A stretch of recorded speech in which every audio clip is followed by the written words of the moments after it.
नमस्कार मित्रांनो, आपण बोलतो छत्रपती शिवाजी महाराजांनी स्वामीनिष्ठ आणि एकनिष्ठ माणसं कमवली. आज त्याचंच एक आपण उदाहरण पाहणार आहे. आज जसं की आपल्याला माहिती आहे, आदिलशहाचं फरमाने पूर्ण मावळ प्रांतात फिरत आहे. कुटुंब कबिला मारला जाईल किंवा वतन काढून घेतलं जाईल, आणि असंच एक फरमान कान्होजी जेद्यांना सुद्धा आलं होतं.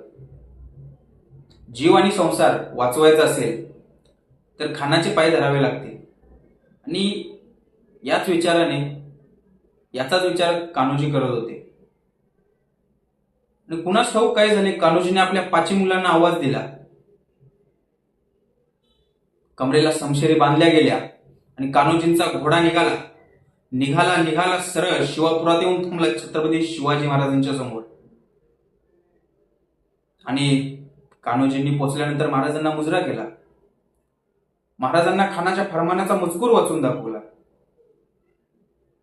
त्यावेळी महाराज कान्होजींना बोलले, तुम्ही कुटुंब कबिला वाचवा, तुम्ही तुमचं वतन वाचवा. कान्होजी जेदे बोलले, ही आणल्यात 5 पोरं, सोडली तुमच्या नावसाहेबांच्या पायावर. आणि राहिला प्रश्न वतनाचा, हे सोडलं वतन आऊसाहेबांच्या पायावर. स्वराज्याच्या हितासाठी स्वतःच्या कुटुंब कबिल्याचा या माणसानं विचारही केला नाही. स्वराज्य हित महत्वाचं वाटलं.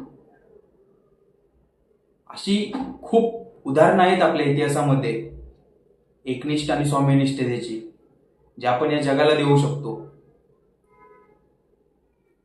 किती मोठा हा त्याग आहे. स्वतःचा कुटुंब कबिला वाचवण्याचं सोडून कान्होजी जेद्यांनी आपल्या 5 मुलांना महाराजांच्या पदरी आणले. महाराजांना सांगतायत ही घ्या 5 मुलं, आणि सोडले वतन आऊसाहेबांच्या पायावर. कसलाही विचार न करता, का? स्वराज्य हितासाठी. आणि अशाच एकनिष्ठ आणि स्वामीनिष्ठ मावळ्यांच्या जीवावरती उभं राहिलंय माझं स्वराज्य.